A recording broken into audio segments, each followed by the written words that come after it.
only thing we have to fear is fear itself. The National Weather Service has issued a severe thunderstorm warning. Welcome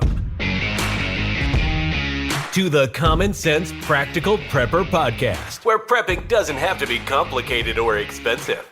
Coming to you from a well-defended off-grid compound high in the mountains. Coming to you from his Florida room in Richmond, Virginia. Neither off-grid nor well-defended, unless you count his chickens and cats. Here is your host, Keith. Hey everybody, and welcome back to the Common Sense Practical Prepper Podcast. My name is Keith, and this is episode 16. Today is October the 4th, 2022, and how about that new intro? And at the end, there'll be an outro. I hired a young man off of Fiverr. If you guys have never been to that site, it's a very cool site. They have everything. And these folks can make almost anything for you, just depending on what you want. There's thousands and thousands of different categories and different, creators and stuff. Pastor Will Rice is the username of the gentleman that I used for my intro. Absolutely stoked. He did a fantastic job. Absolutely fantastic job. I wrote the script, and he went ahead and tweaked it a little bit. Used the sound effects and everything I hadn't provided the sound effects. I provided the name or the description of the sound effects, and he stuck it all together with the background music and everything. I'm absolutely over the moon about it. It's very good stuff. Again, my name is Keith, and welcome to the podcast. Here at the Common Sense Practical Prepper Podcast, just like the intro stated, that prepping, emergency preparedness, does not have to be complicated, and it does not have to be expensive at all. All right, things we're going to get into tonight. A little update on Hurricane Ian. Talk about gas prices here in Central Virginia. A quick Costco run over the weekend. And, of course, we have to talk about Mr. Putin and all the crazy shenanigans he's got going on over in the Ukraine. Okay, gas prices. Anywhere between $3 and $3.30, like Shell, BP, and some of your, larger chain gas stations. They're running $3.25, $3.30. You go to some of the lesser known, there's some 7-Elevens and some mom and pop stop and rob convenience stores that have gas pumps as well. Looking at about between $2.98 or $3 a gallon. It really just depends. So a significant difference between those two. And and my vehicle runs fine regardless of the type of gas or where I get it from. I use 87 octane, so I have not noticed a difference between your $3.30 per gallon gas and your $2.98 gallon of gas. Oh, the corn index. The price of corn at my local Walmart, the Great Value canned corn, has not gone up since we spoke last. It is still at 60 cents a can, up 12 cents a can since I started purchasing that 5 months ago, 4 or 5 months ago. I have to go back and check. I think that sounds about right. Okay, Hurricane Ian is all but dissipated. They're still up here, in the Northeast and even in Central Virginia. We're still catching a little bit of rain. It's kind of curled around a little bit. And for the most part, it's broken up. It rained a little bit today, kind of off and on. But I think that's pretty much going to be it. As far as the death toll down in Florida, last I read just a few moments ago, it's at 100. And it's certainly expected to rise. Probably not too significantly at this point. Still a lot of areas that the rescuers have yet to get into. I saw a news clip of a Coast Guard helicopter hovering over an area, I believe it was Sanibel Island. The rescue swimmer, had like a GoPro, and on his helmet he went down and saved a bunch of people. Was talking to him, put them in the basket. So very, very, very heroic rescues. There were tons and tons of people that did not evacuate, that had to be airlifted out. Fort Myers Beach is pretty much non-existent. The causeway collapsed, so it was very difficult getting emergency services and supplies to the people that were left On that little island, they had several barges coming in with bulldozers, front end loaders, dump trucks, that sort of thing to get the sand and everything cleared off the roads. So 2.5 million people, I believe, were without power when this whole thing started, and about 600,000 or 700,000 have their power restored. And of course, those are the folks that power line down, tree, transformer. Then you have the areas like Fort Myers Beach that don't exist anymore. So I'm not really sure if they're counted in as having not having their power restored. I guess it's just one of these days they're going to have to, get those homes put back together and those businesses put back together. So that is going to be a long, long, long recovery. All right, the Costco run didn't really pick up anything significant as far as preps, just some personal stuff for, the fridge and my regular eating out of the pantry. In looking at, did kind of a little quick mini inventory. I am pretty set from where I need to be at this point. I just need to, like I mentioned a couple podcasts ago, I actually need to go in and look at what I have and try to determine the serving amounts that I have in, these mason jars, these Mylar bags, and things like that. So, I don't want to get, 60 pounds of pasta, 50 pounds of beans, and then, vacuum seal them either in a mason jar or Mylar bag or just, a vacuum bag, and not really know what to do with it. It doesn't do me any good to have, 100 pounds of something if I don't have a plan, to marry that with something, beans and rice or, pasta and this, something like that. So need to actually sit down and go through these and see what exactly I do have and, the different sorts of ingredients. In my chest freezer in the garage, plenty of chicken, pork chops. I think there's a few steaks down there in the bottom as well.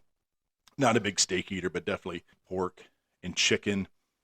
The freezer in the kitchen, about the same. There's some hamburger that's still frozen, and chicken and pork chops as well, and frozen mixed vegetables, and then the little steamable vegetable bags that you stick in your microwave, stuff like that.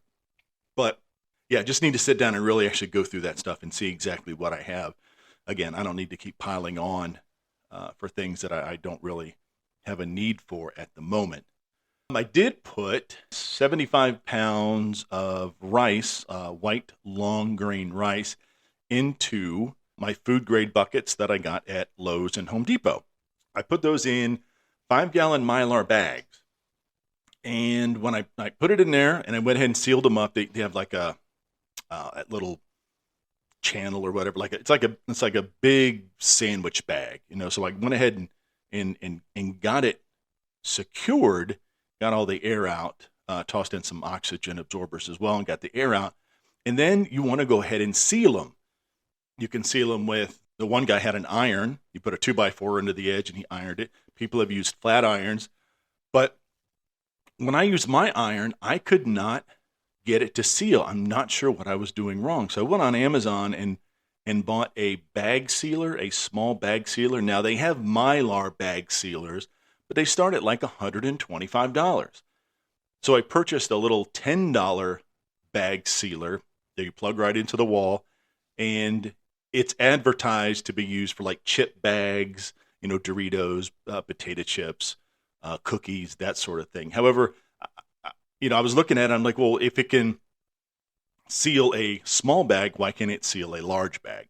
And sure enough, it worked just fine. Went ahead and opened up the food grade bucket and kind of pulled the top out a little bit, plugged it into the wall and let it get nice and warm. And it took a few passes over it because it's a very small type of sealer, but it got the job done. No problem at all. So got that taken care of, got them back in, tightened them up, put a label, 26, 27 pounds, whatever it happened to be, of white rice, and went ahead and put that away. Okay, let's talk about the war with the Ukraine in Russia. So this is it's been going on 7 months now, and with the sabotage of the Nord Stream 1 and 2 pipelines, that sort of kicked it up a notch, sort of ratcheting up the rhetoric, I guess you could say.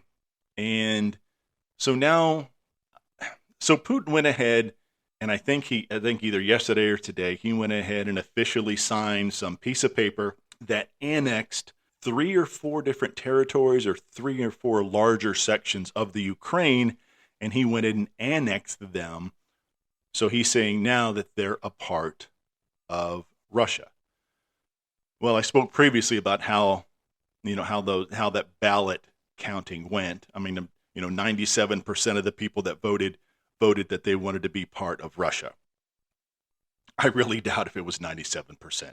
It's kind of like Saddam Hussein, and Putin and all those people when they run, 100% of the votes, go for, the dictator in power.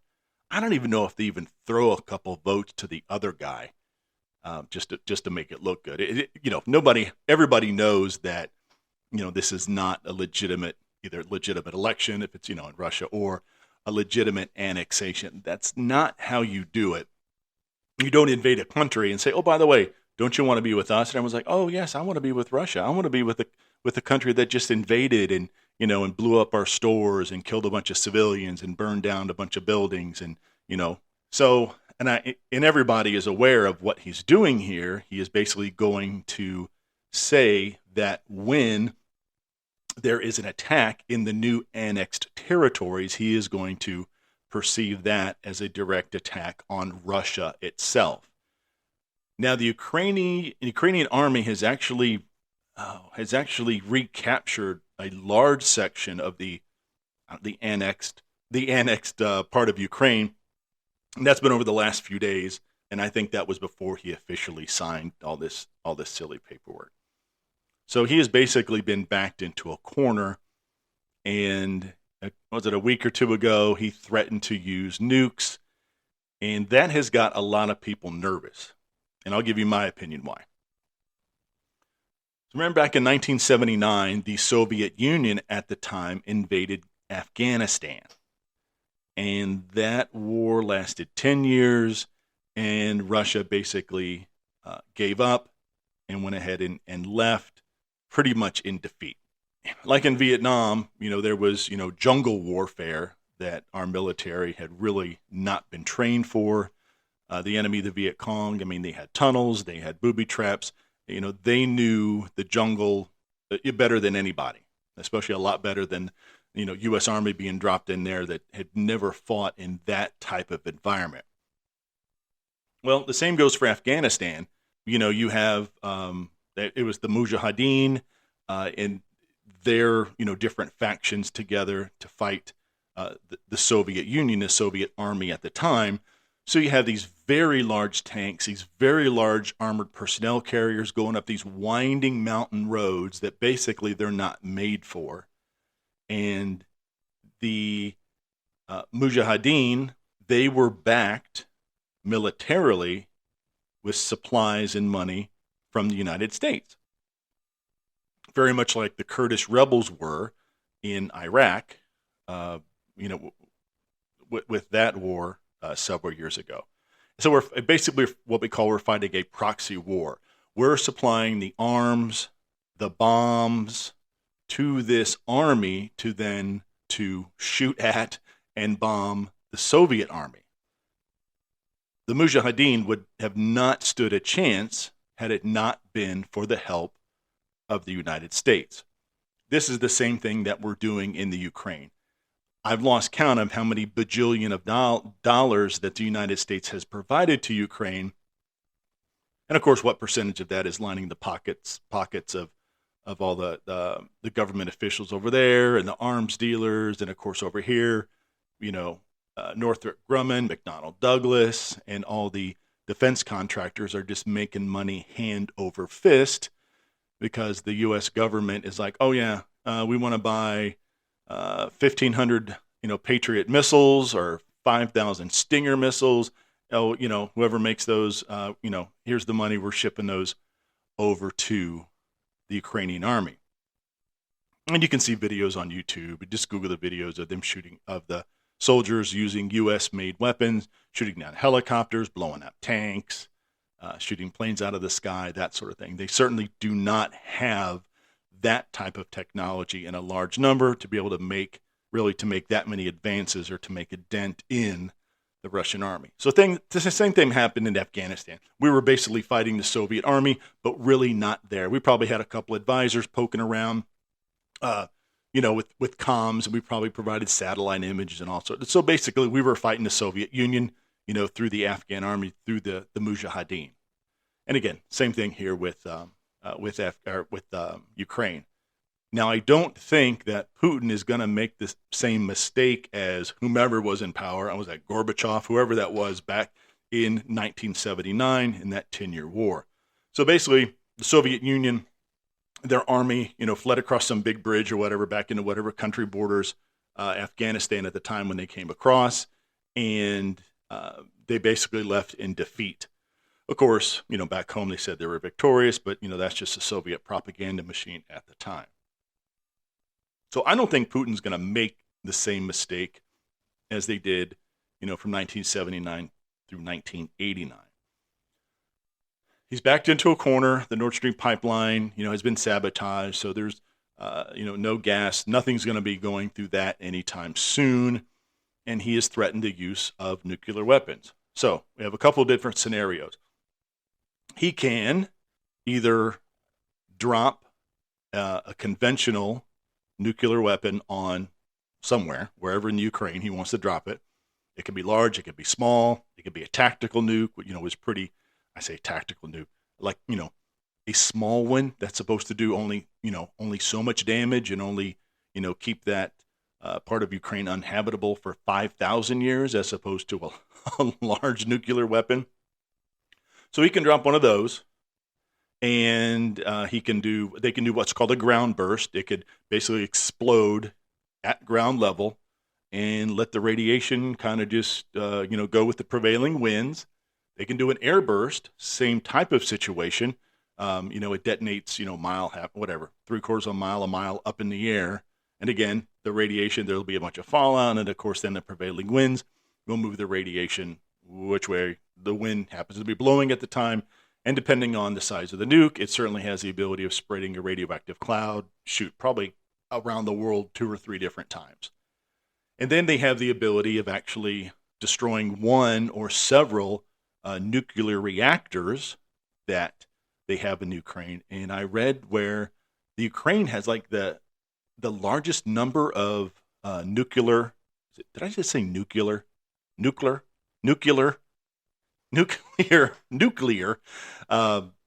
plants in the world. So, you can have a mini Chernobyl. What's the one in Japan? Was it Fukushima? Or is that some World War II naval admiral? No, that was Yamamoto. Anyway, the nuclear power plant that was on the ocean, and there was the earthquake, and it ruptured a bunch of stuff. It's now just being brought back online, apparently. So how many years ago was that? And that was several years ago. Fujijama? Fujipajamas? Anyway, I'm going to have to look that up. So he has the ability of going ahead and taking care of those nuclear reactors and then just, hightailing it and just allowing the radiation. And if it's anything like a Chernobyl, that is not going to be available for people to rehabilitate. Rehab. It's going to take a long time for people to be able to live there again, basically. So yeah, that's my biggest fear at this point, that you're going to back him into a corner and he's going to use some sort of nuclear attack. Now, a lot of people say, no, that's not going to happen. He wouldn't risk it, because if that was to happen, even though Ukraine is not a NATO ally, I think there would be a huge, huge cry for some NATO nations to get together and to go ahead and respond in kind, which would be absolutely horrific. If this war goes kinetic, or if this war goes hot, who knows where this is going to end up. I doubt seriously if he was to drop a small nuke somewhere in the Ukraine, that the NATO countries would respond in kind with dropping we'll drop one just a little bit bigger on, in Crimea. What was that, 8-10 years ago? They invaded Crimea. The Black Sea Fleet we're going to drop a small bomb on the ports, and we're going to destroy, I don't know, a bunch of submarines, a bunch of aircraft carriers and destroyers. We're going to destroy the Black Sea Fleet. I doubt if it's going to be a limited response. I'm not even sure if there's a playbook or a battle plan that truly encompasses a small nuclear war. I'm not even sure that's a thing, because the radiation, definitely spreads well away, well far out from where it was initially dropped. Now, I also read today that a Russian submarine has left its port and is currently unaccounted for.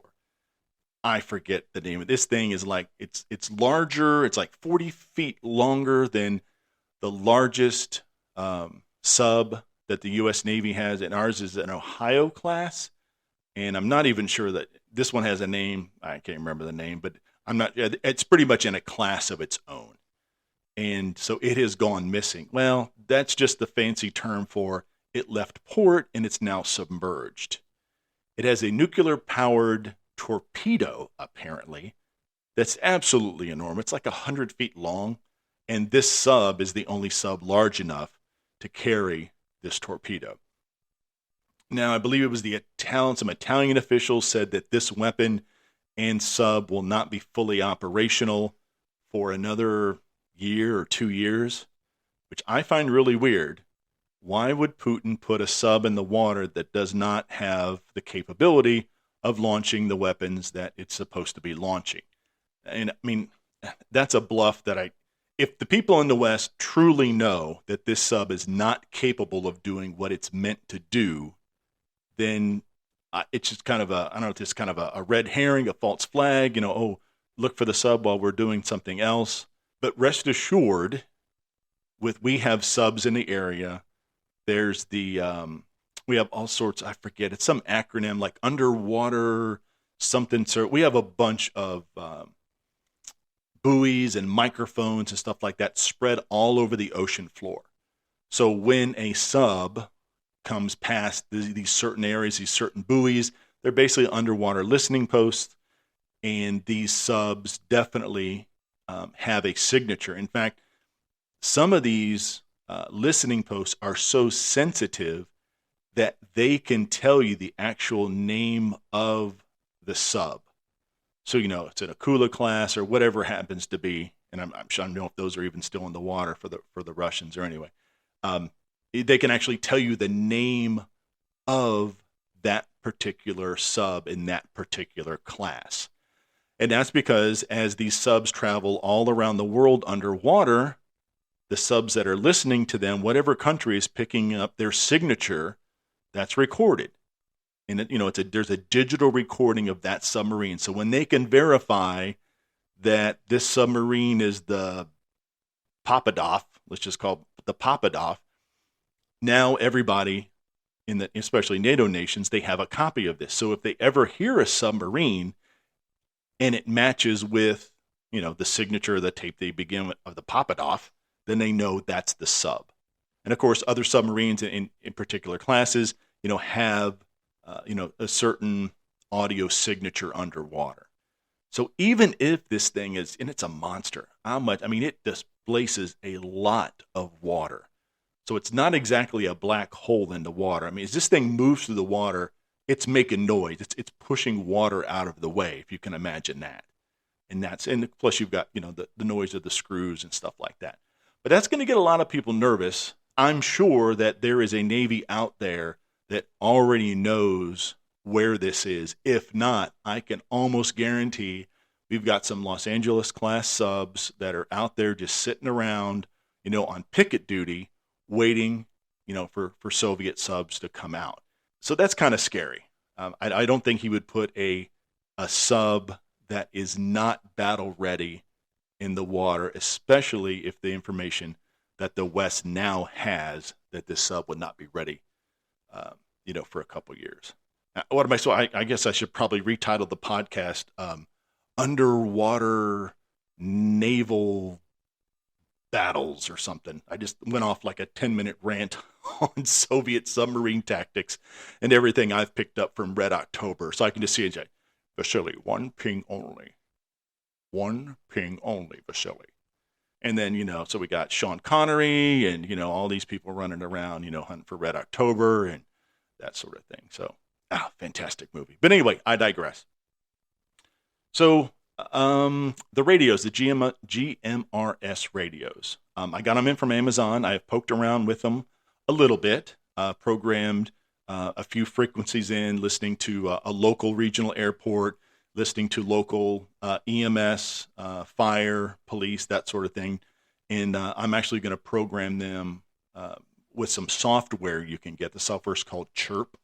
And then you can get a cable to USB to your radio.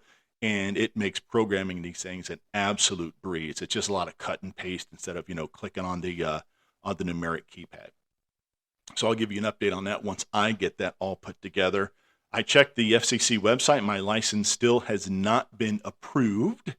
And, that's the federal government. So somewhere between now and Easter, I would assume I'm going to be notified that my license to operate the GMRS radio has actually been approved. All right, folks, thank you so much for listening in.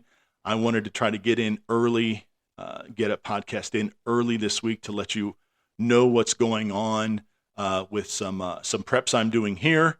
I'll probably do another podcast later this weekend. Thank goodness the rain has stopped and the sun, that big orange ball thing in the sky that I have not seen for a week and a half, is supposed to come out and dry us out. It's going to be nice to get out, and get some vitamin D and get the yard dried out. And I'm certainly going to have to mow.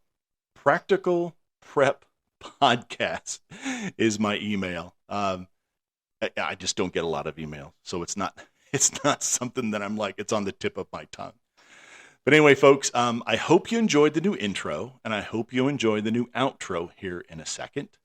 So again, as always, be safe, take care of one another, and until next time. Thanks for listening to the Common Sense Practical Prepper Podcast. Be sure to subscribe so you don't miss an episode. While you're at it, help spread the word by leaving a rating and review.